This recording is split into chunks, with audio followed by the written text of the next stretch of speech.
Khalid at Khadija, mga batang matigas ang ulo, kukunin ko na kayo. Nandito na ako sa bahay ninyo, Khalid at Khadija. Ang hirap niyong patulugin, ayaw niyong matulog ng kusa. Pwes, sasama ko na kayo, Khalid at Khadija. Mga batang mahirap patulugin, bakit ayaw niyong matulog ng maaga? Ngayon nandito na ako para kunin kayo at isama sa mundo ko.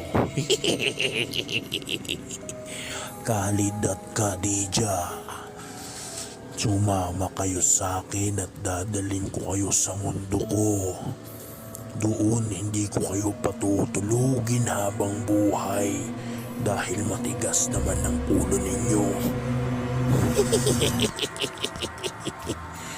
Baka nakakalimutan nyo na hindi nyo ako kilala, Khalid at Khadija. Nandito lang ako sa bahay ninyo, paikot-ikot at palagi ko kayong pinagmamasdan. Mga batang pasaway, ayoko sa mga batang kagaya ninyo, alam nyo ba yun, Khalid at Khadija?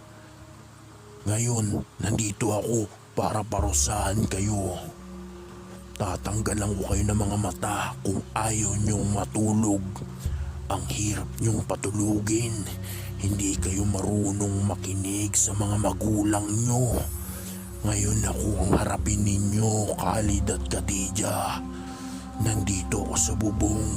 Minsan nakabantay sa pinto. Minsan nakasilip sa bintana ninyo.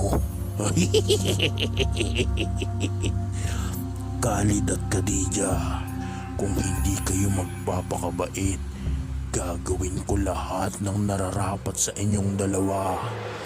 Ngayon, mangako kayong dalawa sa akin, Khalid at Khadija. Sisiguraduhin ninyong matutulog na kayo ng maaga. Nandito lang ako, palagi ko kayong nakikita. Mga batang pasaway, mangako kayo na magpapakabait na kayo. Ayokong makikita kayong gising pa kahit gabing-gabi na. Tatanggalin ko yung bunganga ninyo para hindi na kayo makapag-ingay at makapagsalita. Lahat ng parusa ay gagawin ko sa inyo dahil hindi kayo mabait na bata, Khalid at Khadija. Nandito na ako, humanda kayo.